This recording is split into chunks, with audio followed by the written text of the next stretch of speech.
تو یہ تمام جو جذبات ہیں یہ قومی اتحاد کو فروغ دینے کا سبب بھی بنتے ہیں۔ پھر پرامن تبدیلی، جو جمہوری طرز حکومت ہے اس میں حکومتی تبدیلی جو ہے وہ بڑے پرامن طریقے سے ہوتی ہے۔ آئین کے تحت باقاعدہ مدت میعاد جو ہے وہ مقرر کر دی جاتی ہے کہ حکومت کتنے عرصے کے لیے ہوگی، 4 سال یا 5 سال۔ تو اس مدت کے بعد تمام سیاسی جماعتیں اپنے آپ کو ایک دفعہ پھر عوام کے سامنے پیش کرتی ہیں، پھر ان سے ووٹ کا مطالبہ کرتی ہیں، اور عوام جو ہے وہ پھر ووٹ کے ذریعے سے فیصلہ کرتے ہیں کہ اب کیا وہ موجود جو سیاسی قیادت تھی، سیاسی جماعت تھی، جو اکثریتی حکومت تھی، اس کی کارکردگی سے مطمئن ہے، اسی کو چاہتے ہیں یا کسی اور کو منتخب کرنا چاہتے ہیں۔ تو عوام جو ہے وہ فیصلہ کرتے ہیں کہ کس جماعت کو حکمرانی کا حق دیا جائے۔ پھر جو جماعت انتخابات میں اکثریت حاصل کر لیتی ہے وہ پھر اگلے 4 یا 5 سال کے لیے جتنا بھی آئین میں مدت میعاد کا تعین کیا جا چکا ہے، پھر وہ اتنے عرصے کے لیے پرامن طریقے سے اپنا کام کرتی ہے۔ تو جو حکومت کی تبدیلی ہے وہ بھی بڑے پرامن طریقے سے انتخابات کے ذریعے سے ہوتی ہے، اپنے مقررہ ٹائم پیریڈ کے بعد ہوتی ہے۔ پھر یہاں پر ہمیں تجربہ کار حکومت بھی نظر آتی ہے۔ یہ جمہوریت کے اندر تجربہ کار حکومت کس طرح سے ہوتی ہے کہ حکومتی امور جو چلائے جاتے ہیں، جو حکومت سازی کی جاتی ہے، اس میں باقاعدہ سینئر قیادت اور جونیئر قیادت ذمہ داریوں کے حوالے سے الگ الگ بھی ہوتی ہے۔ اس میں جو حکومت کے اہم ترین محکمے ہوتے ہیں وہ تجربہ کار لوگوں کے سپرد کیے جاتے ہیں، جبکہ جو جونیئر افراد ہوتے ہیں ان کو سینئر افراد کے ساتھ، جو سینئر قیادت ہے ان کے ساتھ منسلک کر دیا جاتا ہے۔ اس طرح سے وہ ان کو کام کرتے ہوئے، حکومت چلاتے ہوئے دیکھتے ہیں اور ان سے تجربہ حاصل کرتے ہیں، اور پھر جب وہ وزیر مقرر کیے جاتے ہیں یا ان کو سینئر وزراء کی حیثیت سے ذمہ داریاں، کام اور محکمے تفویض کیے جاتے ہیں تو وہ باقاعدہ تجربہ کار افراد ہوتے ہیں، انہوں نے وہ کام سیکھا ہوا ہوتا ہے اپنے سینئر سے اور زیادہ اچھی کارکردگی کا مظاہرہ کرتے ہیں۔ اسی طرح سے پالیسی میں تسلسل بھی نظر آتا ہے۔ جمہوری طرز حکومت میں باقاعدہ معینہ مدت بچوں جس کا آئین میں تعین کیا جا چکا ہے اس معین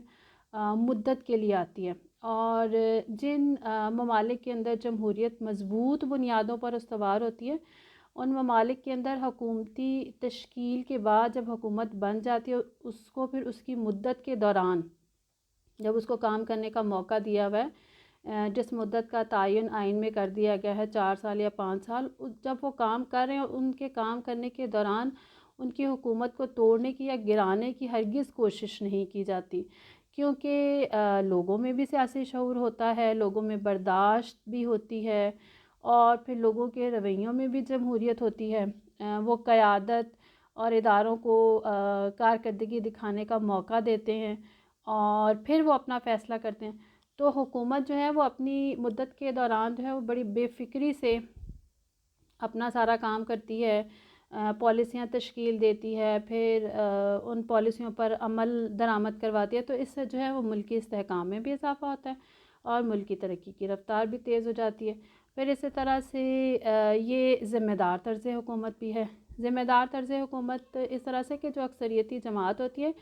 وہ حکومت چلانے کی ذمہ دار ہوتی ہے، اور پارلیمنٹ جو ہے وہ ان کے دائرہ اختیار کو چیک کرنے کی مجاز ہوتی ہے، وہ کس طرح سے کام کر رہے ہیں، ان کا دائرہ اختیار کیا ہے۔ تو اس مقصد کے لیے باقاعدہ پارلیمنٹ میں حزب اختلاف قائم کی جاتی ہے، یعنی جس وقت الیکشن ہوتے ہیں ملک کے اندر اکثریت کے پاس حکومت جاتی ہے اور جو اقلیت ہوتی ہے وہ حزب اختلاف یا اپوزیشن بن جاتی ہے۔ اپوزیشن کا کام ہی ہوتا ہے کہ اس نے حکومت کو چیک کرنا ہے، اس نے اس کے دائرہ کار کو، ان کے اختیارات کو، ان کی کارکردگی کو چیک کرنا ہے۔ تو اپوزیشن جو ہے وہ حکومتی اراکین کی نگرانی کرتے ہیں، جو محکمے ان کو دیے گئے ہیں، جو فرائض ان کو سونپے گئے ہیں، اگر حکومت کی پالیسیاں جو ہیں وہ عوامی خواہشات کے مطابق ہیں، ملکی مفادات کے مطابق ہیں تو ٹھیک ہے، اور اگر ان کے برعکس ہیں تو پھر اپوزیشن جو ہے وہ ان سے جواب طلب کرتی ہے، ان کا احتساب کرتی ہے، تنقید کا نشانہ بناتی ہے، اور ان کے خلاف مختلف تحاریک بھی پیش کی جاتی ہیں تاکہ ان کا قبلہ درست رہے اور یہ اپنے کام کو احسن انداز سے انجام دیں۔ تو اپوزیشن جو ہے وہ ہر حوالے سے چیک اینڈ بیلنس میں اہم کردار ادا کرتی ہے، کارکردگی کا جائزہ لیتی ہے، احتساب کرتی ہے اور حکومت جو ہے وہ اپنے آپ کو پارلیمنٹ کے سامنے جواب دہ بھی تصور کرتی ہے۔ پھر اسی طرح سے ہے قانون کا احترام۔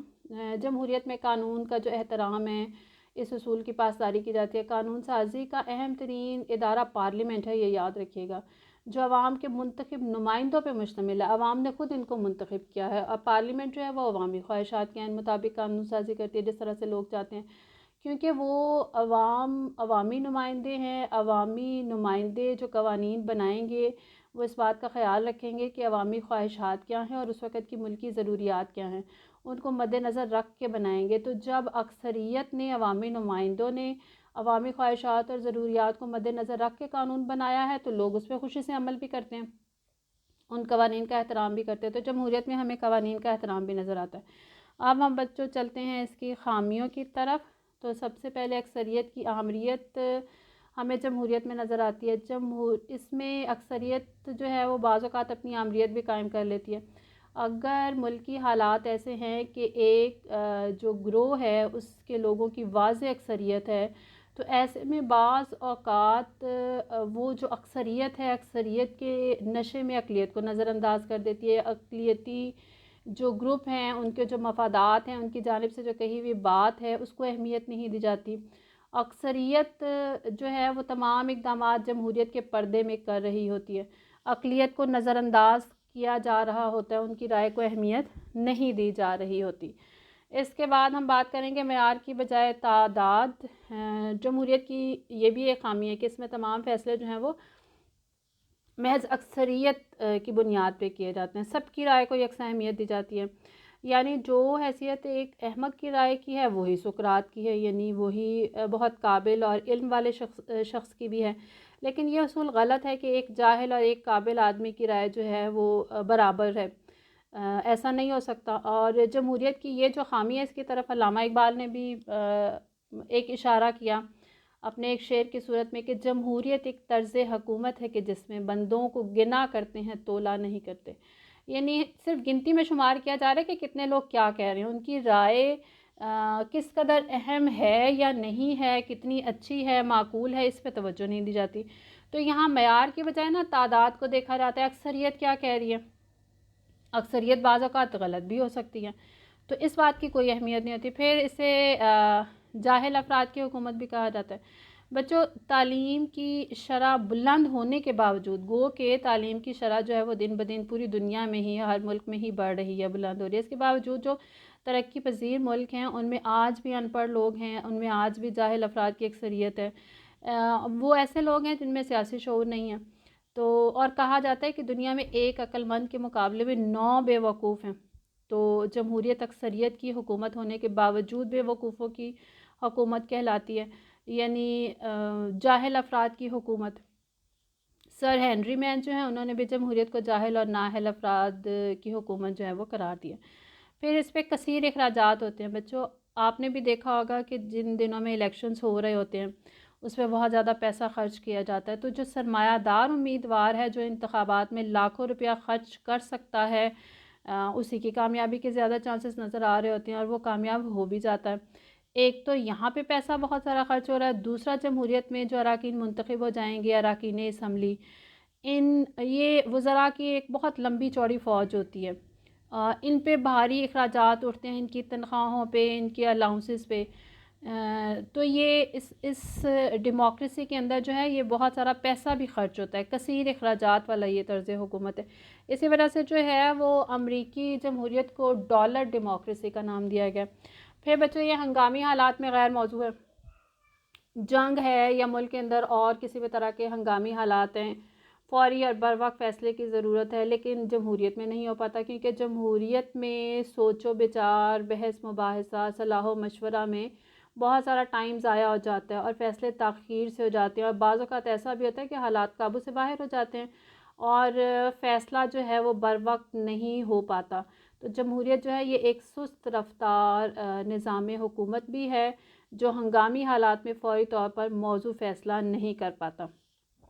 پھر بچوں، ہمیں نمائندگی کا غلط طریقہ کار بھی نظر آتا ہے۔ آپ کے سامنے ایک مثال میں نے رکھی ہے کہ اگر ملک میں انتخابات ہو رہے ہیں، کسی بھی انتخابی حلقے کے اندر، یہ دیکھیں A B اور C، یہ 3 لوگ انتخابات میں حصہ لیتے ہیں، اے کو 40 ووٹ ملتے ہیں جبکہ بی کو 35 اور سی کو 25، تو وہاں سے کامیاب قرار پائے گا جس کو 40 ووٹ ملے ہیں، کیونکہ دیکھنے میں سب سے زیادہ ووٹ اے کو ملے ہیں، جبکہ اسی اے کی مخالفت کر رہا ہے بی اور سی، یعنی 35 اور 25 ووٹ اس کی مخالفت میں آئے ہیں، حمایت میں 40 ووٹ آئے ہیں، تو کہا یہ جاتا ہے کہ یہ نمائندگی کا غلط طریقہ ہے۔ صحیح نمائندگی اس وقت ہوگی جب مختلف طبقات اور مختلف مفادات سے تعلق رکھنے والے لوگوں کو مقننہ میں ان کی جو عددی اکثریت ہے، یعنی جتنی تعداد میں وہ موجود ہیں اس کے مطابق نمائندگی ملے۔ مثال کے طور پہ اگر کسی ملک کے اندر مزدوروں کی تعداد 25% ہے تو انہیں اتنی ہی تعداد میں پارلیمنٹ کے اندر اپنے نمائندے بھیجنے کی اجازت ہونی چاہیے، یعنی ہر پروفیشن سے تعلق رکھنے والے لوگوں کو ان کے تناسب سے جو ہے وہ نمائندگی دی جائے۔ نمائندگی کا یہ بھی ایک طریقہ کار ہے جو مختلف ملکوں میں رائج ہے۔ پھر اس کے علاوہ اسے مخصوص طبقے کی حکومت بھی کہا جاتا ہے، کیونکہ اس میں ہر کوئی انتخاب میں حصہ نہیں لے سکتا، یہ ایک حقیقت ہے، کیونکہ انتخابات جو ہیں اس میں سرمایہ بہت سارا چاہیے۔ امیدوار جس انتخابی حلقے سے انتخاب لڑ رہا ہے اس نے گلی گلی کوچے کوچے اپنی انتخابی مہم چلانی ہے، پھر اس کو کارکنوں کی کثیر تعداد کی ضرورت ہے، اس نے پبلسٹی کرنی ہے، پھر ٹرانسپورٹیشن پہ وسیع اخراجات ہیں جو کہ ایک عام آدمی کے بس کی بات نہیں ہے۔ کہا یہ جاتا ہے کہ جس کے پاس سرمایہ ہے، جس کے پاس پیسہ ہے، جو انتخابی مہم پہ پیسہ خرچ کر سکتا ہے وہی جو ہے وہ انتخابات میں کامیاب ہو سکتا ہے۔ تو بچوں پھر سیاسی جماعتوں کے اندر ہمیں با اثر افراد، اور اکثر دیکھنے کو بھی یہ بھی ملتا ہے کہ جو سیاسی جماعتیں ہیں نا وہ بھی با اثر افراد، جو سرمایہ دار افراد ہیں ان کو ٹکٹ دیتی ہیں۔ تو جمہوریت جو ہے اسے سرمایہ دار کا کھیل بھی کہا جاتا ہے، یعنی سرمایہ دار ہی جو ہے وہ مخصوص طبقہ ہے جو منتخب ہو کے پارلیمنٹ تک پہنچ رہا ہے۔ پھر اسے غیر مستحکم حکومت بھی کہا جاتا ہے کہ جو مختلف سیاسی جماعتیں ہیں ان کے درمیان چپکلش جاری رہتی ہے، اور ان کی چپکلش جو ہے وہ ملکی استحکام کے لیے نقصان دہ ثابت ہوتی ہے۔ حکومتیں آئے دن تبدیل ہوتی رہتی ہیں، جب حکومتیں آئے دن تبدیل ہوں گی تو اس سے ان کی پالیسیوں میں بھی تسلسل نہیں رہے گا، پالیسیاں بھی عدم تسلسل کا شکار ہمیں نظر آئیں گی، کیونکہ جو بھی نئی حکومت آئے گی وہ اپنے ساتھ اپنی نئی پالیسی لے کے آئے گی اور اسی کو اختیار کرے گی۔ اس سے کیا ہوتا ہے کہ اس سے بعض اوقات جو پرانے منصوبے چل رہے ہوتے ہیں، جو پہلی حکومت نے بنائے ہوتے ہیں، ان کی پالیسی کا حصہ ہوتے ہیں، اب وہ حکومت چلی گئی اس کے ساتھ اس کی پالیسی چلی گئی، اسی کے ساتھ اس کے وہ منصوبے بھی نامکمل رہتے ہیں، تاخیر کا شکار ہو جاتے ہیں۔ اور اس سے نقصان کیا ہوتا ہے کہ ان منصوبوں کے اندر جو اس وقت وسائل استعمال ہو رہے ہوتے ہیں، جو پیسہ یا جو ملکی سرمایہ استعمال ہو رہا ہوتا ہے وہ سب کا ہوتا ہے، وہ ضائع ہو رہا ہوتا ہے۔ پھر اس میں غلط قیادت بھی منتخب ہو جاتی ہے۔ وہ کیسے کہ بچوں دور حاضر میں جو ملکی مسائل ہیں، سیاسی مسائل ہیں، وہ بعض اوقات عام آدمی نہیں سمجھ سکتا۔ پھر انتخابات کے دوران، انتخابات کے دنوں میں جو ایسے سیاستدان ہیں جو بہت اچھا بول سکتے ہیں، بہت تیز ہیں، بہت چالاک ہیں، بہت اچھی تقاریر کر سکتے ہیں، لچھے دار گفتگو کر سکتے ہیں، وہ بڑے بڑے دعوے کرتے ہیں، وہ بڑی بڑی باتیں کرتے ہیں، اور اگر ان کے سامنے عوام سادہ لو ہے، معصوم ہے، تو وہ ان کی باتوں میں آ جاتے ہیں، ان کی باتوں میں آ کے وہ ان کو منتخب کر لیتے ہیں، وہ کامیاب ہو کے پارلیمنٹ میں چلے جاتے ہیں، اقتدار یا حکومت پہ فائز ہو جاتے ہیں، تو پھر وہ اقتدار کو اپنے مفادات کے لیے استعمال کرتے ہیں، اور عوام جو ہے وہ ویسے ہی محرومیوں کا شکار، مسائل کا شکار رہ جاتے ہیں۔ تو بعض اوقات سادہ لو عوام جو ہے وہ جوش جذبات میں غلط قیادت بھی منتخب کر لیتی ہے، جو اہل نہیں ہوتی، جو بظاہر دیکھنے میں اہل ہوتی ہے، سننے میں اہل ہوتی ہے، لیکن در حقیقت وہ اہل نہیں ہوتی۔ تو بچے یہ تھی اس کی خامیاں۔ پھر اس کے ساتھ اب ہم ایک چھوٹا سا ٹاپک دیکھ لیں گے، کیونکہ جمہوریت کے حوالے سے ہم کافی بات کر چکے ہیں، ہم نے اس کی اقسام بھی پڑھی، ہم نے اس کی خصوصیات کو بھی پڑھا، پھر اس کی خوبیاں اور خامیاں بھی پڑھی۔ تو اب ہم یہ دیکھیں گے کہ جمہوریت کو اگر کہیں پہ کامیاب کرنا ہے تو اس کے لیے کون کون سے ضروری ایلیمنٹس ہونا سوسائٹی کے اندر، اسٹیٹ کے اندر ضروری ہے، کن شرائط پہ پورا اترنا ضروری ہے، تو پھر جو ہے وہ جمہوریت کامیاب ہو سکتی ہے۔ تو سب سے پہلے تو عوام تعلیم یافتہ ہوں،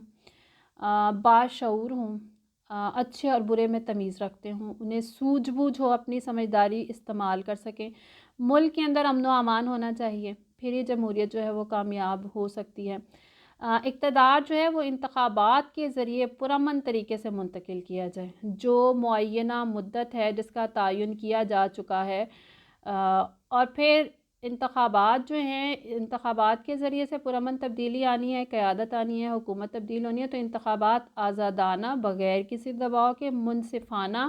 طریقے سے کروائے جائیں، مقررہ مدت، مناسب وقفے جن کا آئین میں تعین کیا جا چکا ہے، مقررہ مدت جس کا آئین میں تعین کیا جا چکا ہے اس کے بعد ہوں۔ پھر قیادت جو ہے اس کے لیے بھی محب وطن، مخلص اور اہل ہونا بہت ضروری ہے، پھر جمہوریت کامیاب ہوگی۔ پھر اقلیت کے حقوق کا پوری طرح سے تحفظ ہو،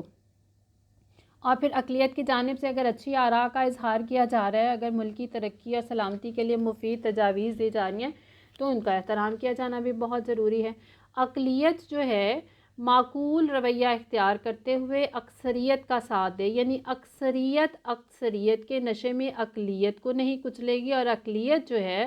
وہ تنقید برائے تنقید نہیں، تنقید برائے تعمیر کے ذریعے سے اکثریت کا ساتھ دے گی، حکومتی پالیسیوں پر عمل درآمد کو ممکن بنائے گی۔ پھر جمہوریت کامیاب ہوگی اگر عوام کے پاس بنیادی حقوق ہیں، وہ اپنی زندگی بنیادی حقوق کے مطابق گزاریں، انہیں تحریر اور تقریر کی آزادی ہے، بے جا پابندیاں نہیں ہیں، تنقید برداشت کی جائے، تنقید جو ہے وہ عوامی جانب سے بھی برداشت کی جائے اور سیاسی قیادت کی جانب سے بھی برداشت کی جائے۔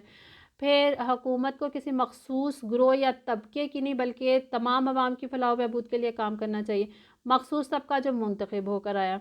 صرف اسی کا خیال نہیں کرنا، عوام کی فلاح و بہبود کا خیال رکھیں، ملک کے اندر معاشی مساوات ہو، خوشحالی ہو، امیر اور غریب کا فرق جو ہے وہ کم سے کم ہو، اور دولت کی منصفانہ تقسیم ہو۔ معاشی مساوات اگر ہوگی تو جمہوریت کامیاب ہوگی۔